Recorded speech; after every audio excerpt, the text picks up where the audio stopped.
Hi, welcome back. I'm Newman. It's my life of plants. Watering day for cacti.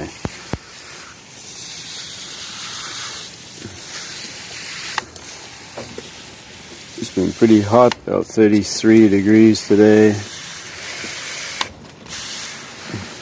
So the nights get cool enough that you can get a good drink.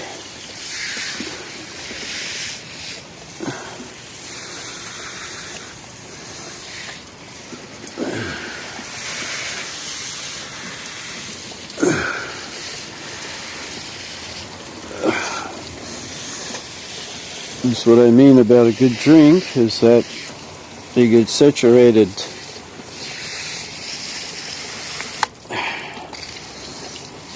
And I always do it in the evening because they need some time to take up some moisture, and of course anything left over will be evaporated. So see, the nighttime temperatures are ideal now. So these cacti are able to take up the water much more efficiently than they used to. And we had temperatures that were 35, 38. So I have to follow my weather pattern, which is a lot different from you guys that will come from a cooler climate. I have to water when the weather is actually getting cooler or rainier. It allows the cacti to drink. So I might sound like a bad time because I'll know when it's raining it gets too cool, but not here. It's still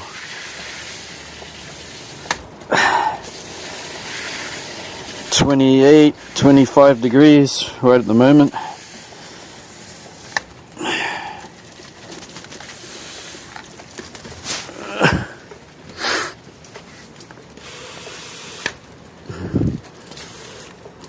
We had normally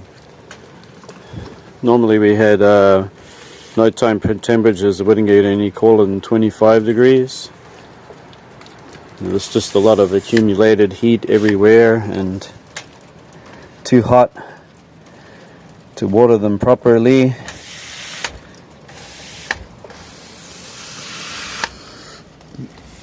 So September, during the second, third week of September is a good time that they actually get more water than they generally would. So this will be the second watering I've done in September.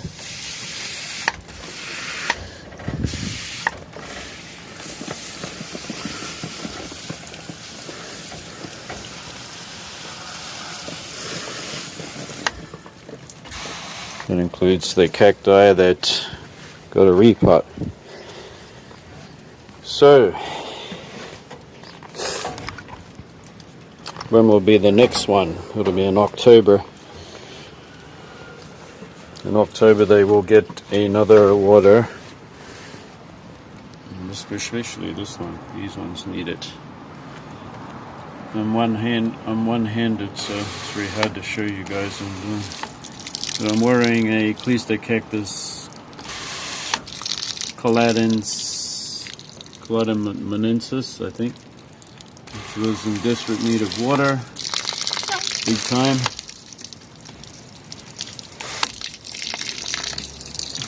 We got busy and forgot about it, but it's not in direct sun. It's just out of the sun up on the wall here.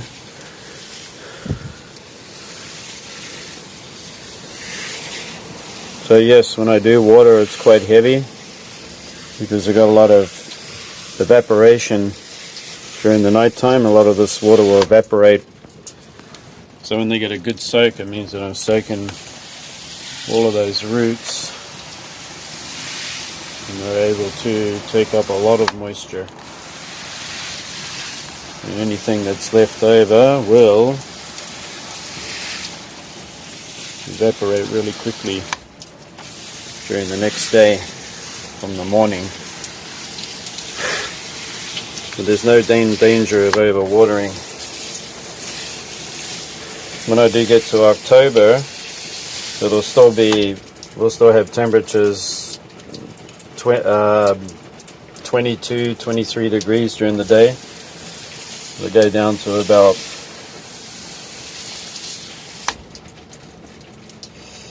18, 19 degrees. Possibly 15. At that time they get a lot of, we'll be getting a kind of a water like this, but not as deep, if you know what I mean. But the sun rays and everything will still be strong.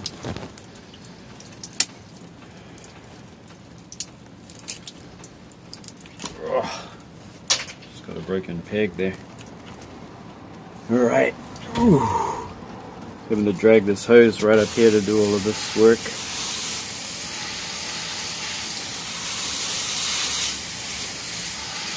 So during our September and October, the evaporation is at its greatest. These plants, when they do get water, they evaporate a lot of their moisture out, away, as opposed to our midsummer, July, August, June, July, August, most of this 2 weeks of September. They find it hard to get rid of their excess water in the pot when you do water them during the summer because of the high humidity. But now that we're getting a lot more drier weather, they are getting a lot more evaporation. I better not forget this one.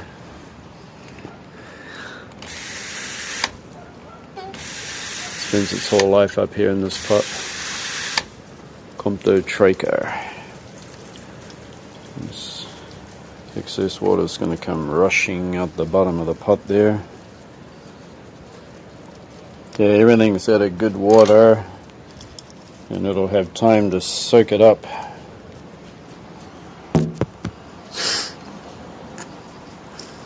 So I do brought it pretty heavy. So this hose, the water's coming out pretty hard. So they get a lot, but once again the evaporation is very high. A lot of this water will evaporate right up into the morning, and then from the morning into up till 12 o'clock, a lot of it would have evaporated. But during from now until the night, it's going to be, let's see, got up to 33 degrees today, so it's going to, because it's mid-September, it'll drop down to 22 degrees, and maybe possibly 21 degrees, which is perfect. And by the early morning it'll be 21 degrees or somewhere around there, not quite 20, hovering around that temperature, and it'll suck up a lot of water. And the humidity has dropped down a lot, so evaporation is at its highest. So you could call this an ideal summer right now for the cacti. The other months that we had high humidity. It was 80% to 90%. You would have tropical rains, you would have intense sunshine, believe it or not. So I had a lot of more blue skies than anything, and the cacti have to become semi-dormant to cope with the stress of the summer. And because of the high humidity, it's not a good idea to water too often. So now we are at that point where water isn't an issue so much now. It'll continue into October. So from now, the next 2 or 3 weeks, depending on how dry it is, how the humidity is, because that's the utmost factor of how fast these things will dry out in their pots. The next watering will be similar to this in October. November it'll be another watering just like this. December is the beginning of the dry winter season, where the temperatures start dropping down even further, and it'll be spritz, which is a short burst of water for each cacti. And they will definitely need that during our winter, because it is approximately 35-40% humidity, and that's not bone dry or anything, but believe me, that is pretty low. And I'll give you an example. If I water them if I give them a spritz in the winter, like the rose head like this, let's see, if I was to go over to a plant, for example, we'll do it with the Stapelia, and I give it a shot of water like that, which is quite a lot, isn't it? Now that would evaporate pretty quick, like within a day and a night it would be all gone, and that's during our winter time.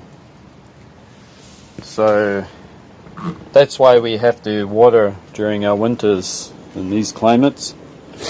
If you have high humidity that's up in the 80s and a lot of rainy days, it's wet winter, then of course you wouldn't want to water too much, because it would just cause rot.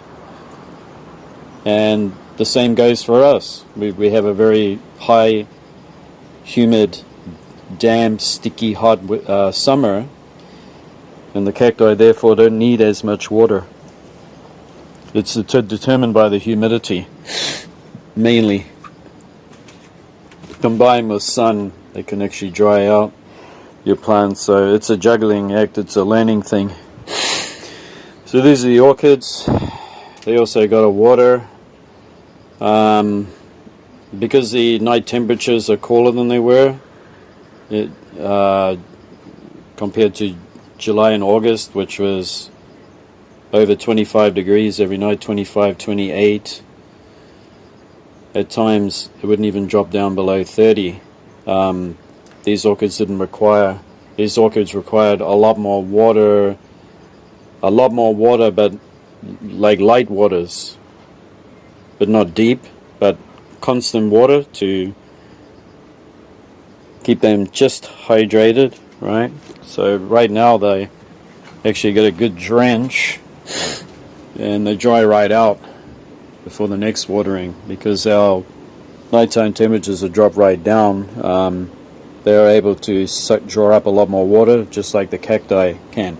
That CAM system, CAM, the abbreviation for the way that they do gas exchange and oxygen, carbon, and let out carbon dioxide during the night, and that only works best when the temperatures are cooler. So keep that in mind. You must have a difference between day and night in order for these plants to function and breathe properly and able to take up water. So if you don't know what I mean, you should look it up and get familiar with it, because it can be a terrible vital mistake for your watering practice, which causes the main reasons for rot, because you can be confused and think they need a lot more water, it's hotter now, doesn't make sense. It's a matter of keeping your eye on that difference between day to night. You do not want temperatures that are over 25 degrees during the night. Preferably, you want something that's going to drop under that 25. And ideally, it will slowly drop down to almost 20 degrees. during the early hours of the morning. That is just perfect for cacti and orchids. But there are the exceptions to the rule. Coleogenes would be one of them that just likes to be wet all the time. And you don't let it get hot, so you keep it in the cool, under the trees, right out of any sunshine at all. But cacti need, and a lot of orchids need high light. And anyway, that resumes watering. Just thought I'd show you that so you get an idea of what it looks like when I water. It's pretty heavy, isn't it, with the hose? But they will dry out pretty quick. So I need to get right down into the roots and get as many roots as I can, because the evaporation factor is high. So if I was to do a light watering, it would only get down about 1.5 inches into the pots. Cacti wouldn't receive much water or start evaporating during the night because the humidity is getting lower, and it wouldn't get much to drink. So before I go, just always remind yourself of the humidity. Humidity is a big factor about how much you water and how deep and everything like that. But the easy rule to follow for everybody, no matter where you are, is make sure that your plants dry right out before the next watering. You can't fail, right? But if you do have high night temperatures, they don't really fluctuate between the day and the night, which would be the tropics, like I am, then you have to put up shade cloth and you have to move your plants around to a cooler area. Those of you that are living in semi-deserts, California or Arizona or places like that have very low humidity, like under 20%, you guys generally get a marked difference between day and night temperatures, because humidity traps heat and you don't have much, so it dissipates. It means it cools a lot more down. But you guys battle with high day temperatures that can roast or cook your cacti. But in the tropics here in Japan, we have the super high humidity which traps heat. You can make your cacti really miserable. Okay, watering all done. Thanks for watching. I hope this helped you out a little bit. And we'll see you next time.